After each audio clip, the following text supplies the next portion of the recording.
Hey, greetings from the Board Game Network. I'm going to be talking about how to play this game called the Undercity. It is an Iron Kingdoms game. It has a bunch of miniatures. It's on a board. It's your traditional dungeon crawl is what it is. It's got great artwork, great figures in this game. It plays 2 to 4 players in about 1 to 2 hours, and it has 7 chapters. So it's a campaign game where you go through different missions, and they all have different setup. Here is the mission, the campaign guide here, and each chapter has its own setup. And so I have set this board up to look like chapter 1's setup. You'll notice that there's red and there's blue villain figures, and on here they've got some of them darker and some of them grayed out or lighter printed. And what that means is you start with all of those villains, but the lighter ones, those start out on the board in play. So this shows you the total number, and then you take some of those and put them already into play. I've got this set up. This has got the tile number. All of the tiles are numbered. You've got all the numbers set in by the villains. That tells you which kind of villain comes out. You set up a deck of event cards, a deck of villain action cards shuffled, and you need to read the mission because they will tell you what event cards to put in, what villain action cards to put in the deck, what you can put in for a side quest. And the star here means that's where all the heroes start on the game. It shows you the exits, all that kind of stuff in there. So make sure you check out the campaign guide before you start, and that's how you set up the board. Each player gets 1 hero. If you're playing only 2 players, then both of you get 2 heroes. You're going to put hearts out here that are equal to your vitality. That's your health. You're going to get an alchemical restorative potion. Each player gets 1.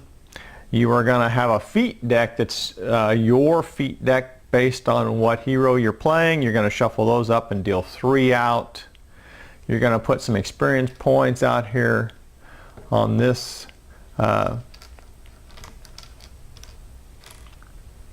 card here. Here's a reference sheet that helps you remember some of the symbols, and you're going to get the card for your heroes or your villains and set them next to the villains so that you can keep track of what their stats are. Then we're ready to play once we've got the setup. And the first thing you do is you draw an event card. So you flip the top event card up and it tells you something that happens. This says place 2 sword thugs and a crossbow thug at a random passage. So here's my sword thugs here. Here's my crossbow thugs here. So I'm going to take 2 sword thugs, and since I've got 3 blue and a red, I'm just going to take 2. It's got if you look, here's the name of the card, here's what it does, and then it's got a color, a blue or a red. So if there's a case of a tie in this game for reds and blues, you go with the color priority there. And so if I took 1, then they'd be equal, so I'm going to take another blue. I'm going to take then a red crossbow thug and put them at a random passage. So I'm just going to roll a die here. 4. Here's 4 through 6. Here's 1 to 3. So they're going to show up over here. If this card is an event card, what happens is every turn a new event card comes out. But if it's a environment card, then it stays in play until another environment card replaces it. So a new event card doesn't necessarily replace an environment card. And it would say up here that it's an environment right here on the card. Then the players take their turns, and this happens in initiative order. So you look at initiative right here on the card. This one's got initiative 15, initiative 3. That happens in order. Here's the different stats here. We got vitality, strength. This is intelligence, perception, defense, and armor. And then we have the weapons that are available for each one. We've got the range. So if it's a ranged weapon, it'll have a number in there. If it's a melee weapon, it will have a 0. We got accuracy, we got power. And then you need to make sure you read down here. It gives each hero a certain ability. You need to read here. There's more abilities there. So each hero has their own specific abilities. So a player on their turn, what they do is, again, in initiative order, you spawn a villain. So what you do is you roll a die, and that would be 4, 5, or 6 is a 6. So we spawn a crossbow thug. And the most plentiful color will come out. If it's a tie, then we go for the color priority. So we're going to take a blue. And then we roll for what passage to put it out on. 4, 5, or 6 is over here. Now, since there's 2 different colors of dice, you can roll those together if you want to and just say, well, black is the passage that they're coming in on, and this is what villain it is, and then you don't do 2 rolls, you just do a single roll. You put the wound tokens out for the vitality of the villain at this point. Now the sword thugs and the crossbow thugs only have vitality 1, so once they've taken a hit, they are dead, so there's no reason to put wound tokens out for them because they just take 1 hit. When these guys come out, they have a higher vitality, so you would take wound tokens just like you have wound tokens on the hero and set them beside the card, so when they start taking wounds, you flip them over. Then you have the activation phase once this has happened, and so each hero takes an action, and I will cover that in just a minute. And then you have the villain phase after that, and you draw a villain action card. And this tells you what the villains do for that turn. This says aggressive advance. Activate the villain farthest from you, so whoever's doing this, whichever villain is the farthest away, and then you reshuffle the villain action deck after discarding this card.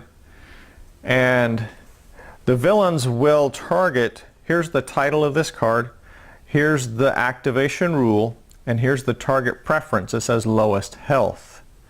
Now that happens if everything is equidistant apart. So normally the villain will target whoever is closest to the villain, but if there's more than one player, more than one hero that is tied for closest, then this is the tiebreaker. He's going to go after the hero with the lowest health. And then you follow the tactics on the villain card, and they show the tactics down here at the bottom of the card. You go left to right. So the sword thug will default to melee, and then if there's nobody in the same space with the sword thug, it's going to charge and then melee. And then if that's not right, then it's just going to charge towards the closest hero. So you just need to look on here for what these little symbols mean, and it gives an explanation of that.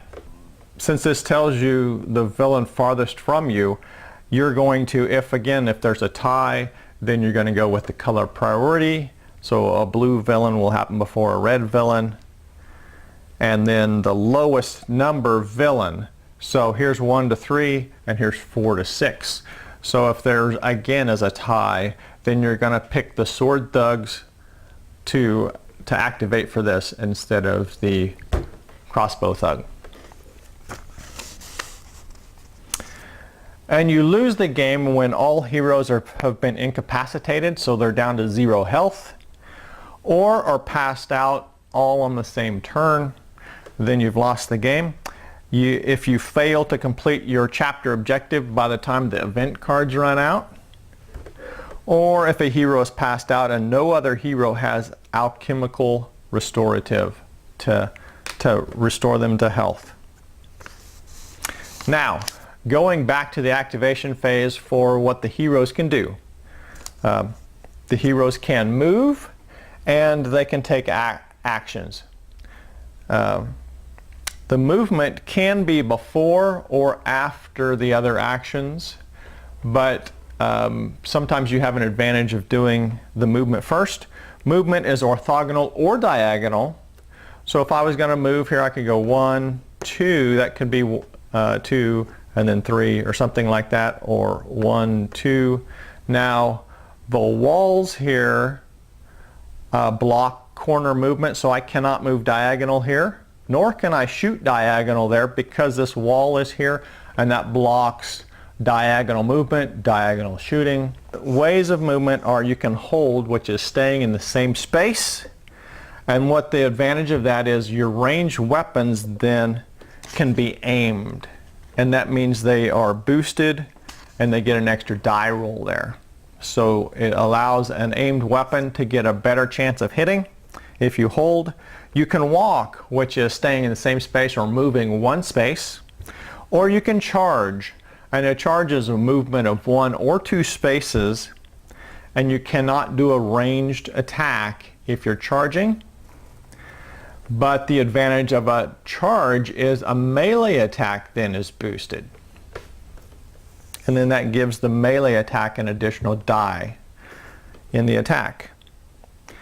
There is a maximum number of 7 characters, which would be heroes and villains combined in the same space. Anything with a large base counts as 2. There are no large base characters in the starting in this chapter 1, but here's a couple of the big guys, and so they would have a large base, so that counts as 2 in a space. And sometimes you have to cram those things in there to get 7 on a space. When you're moving out of a space, if you're moving out of a space with a villain in the space, then you have a free strike against you, and you roll a hazard roll for each enemy that's in the space with you that you're moving out of. And a hazard roll is simply you roll 1 for each villain that's there, and on a 5 or a 6 you take 1 point of damage.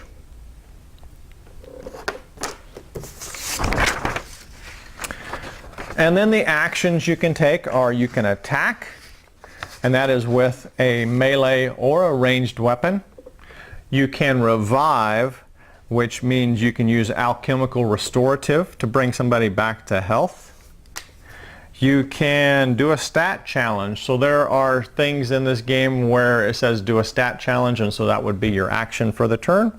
And you simply roll 2d6. You add whatever stat it's doing. So if it's a strength challenge, you would add your strength. And then that has to be greater than or equal to the target number that you're trying to do. So if it was a strength challenge of 12 or something, then you'd have to do 12 or greater. And then if you do that, then that's a successful stat challenge. Your attacks, the way they work, is you can declare what weapon you're using. So Canice here has a mage lock and a sword. Mage lock is a ranged weapon, sword is a melee weapon. So if you're doing a sword, you'd have to be in the space with the villain. If you're using the mage lock, you can range up to 2 spaces away. You declare what weapon you're using, and then you declare the target. You can't range a target enemy in the same space with a hero. So if he was here, and if he was here, Canice could not shoot a range of 2, could not shoot into this space because there's a friendly in that space. Now if the villain is in the same space and there's a hero there, then she can do a ranged attack on the villain because they're all in the same space.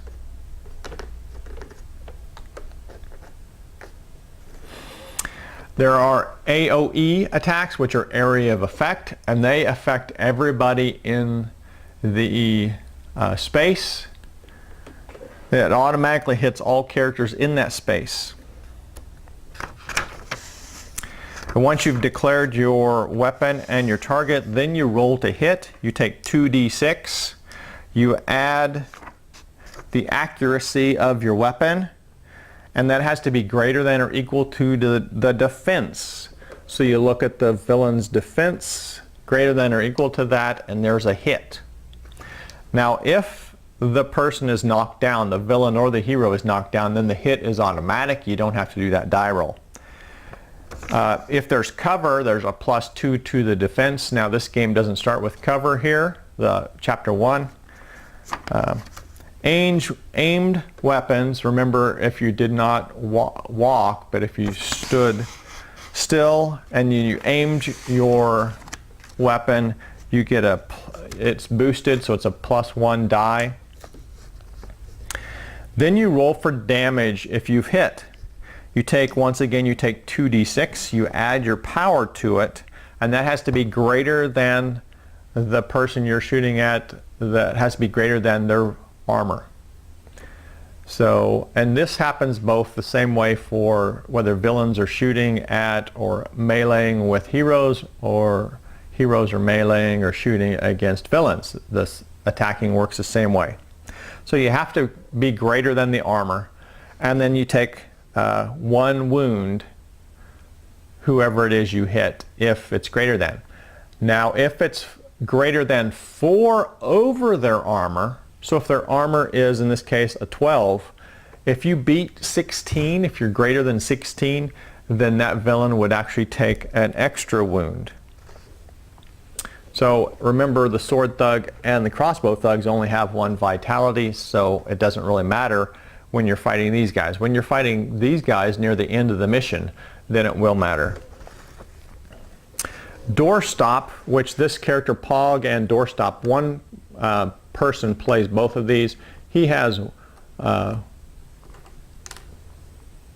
wreck tokens instead of wound tokens. For damage, in the case of area of effect damage, if it has a power, then you make a separate roll against each person in the space. You're going to gain 1 experience point, which are these here, for each health a villain loses. So each time you kill one of these, you're going to gain an experience, and then that will accumulate, and you can use that when you go into the next chapters. You're going to get additional things. So once all the players have taken their turn, all the heroes have gone, and they've gone through the spawning of the villain. Each player spawns their own villain. Each player has their own hero phase, the activation phase, and then a villain phase for each hero. Once that's all happened, then for all 4 players or 3 players or 2 players, then you go back and draw another event card, and then you go back into each player taking a turn again. So you continue to do that until you've met the mission objective. I didn't even read the mission objective for chapter 1. Let me read that here. Here is the goal is for the party to reach the rendezvous location, search the body of the dead agent, and defeat the leader of the ambushing gang. And then it gives a little bit of detail on how you search the body and stuff like that. The chapter ends and the party loses if every hero is either incapacitated or passed out. The party wins if the boss is incapacitated. Add 1 experience to the treasury for each battle-ready hero. Okay, these feat cards down here, the way these things work, and you have a limit of 3 feat cards. So if you ever have more than 3, you have to discard. One way to use them is you can use one of the 2 actions. So each of these has a top part of the card and a bottom part of the card. So you can use either one of those, and then you just discard the card. You can discard it to trigger something that requires the discarding of a feat card. So you don't do what's on the card, you discard it, and then that performs some feat that tells you, or you can discard it to stand up. So if you've fallen down, if you've been knocked down, you can discard a feat card to stand up. And once again, boosting when you're aiming or charging adds 1 die. So instead of rolling 2 dice, you roll 3 dice. Okay, the way boosting works is if you're firing a ranged weapon, and you aim it, you're boosting the 2-hit roll, but not the damage roll. If you are doing melee attacks and you charge into the attack, you're not boosting the 2-hit, you're boosting the damage.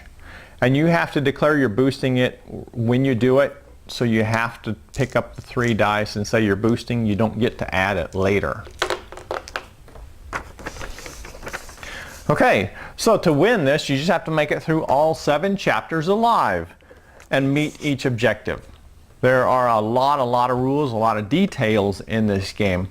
So I'm basically giving you the overview. You got to make sure you read the mission briefing. You got to make sure you read each card and read the feat cards, read the event cards, all that stuff. The side quest over here, you can actually walk over and pick up a side quest, and that usually might give you an item or do something. This is not required in most cases for whichever chapter you're on, but it's something you can do. Okay, so that is how the game of Undercity works. If you've played this game, let me know in the comments down below, and let me know what you think of it.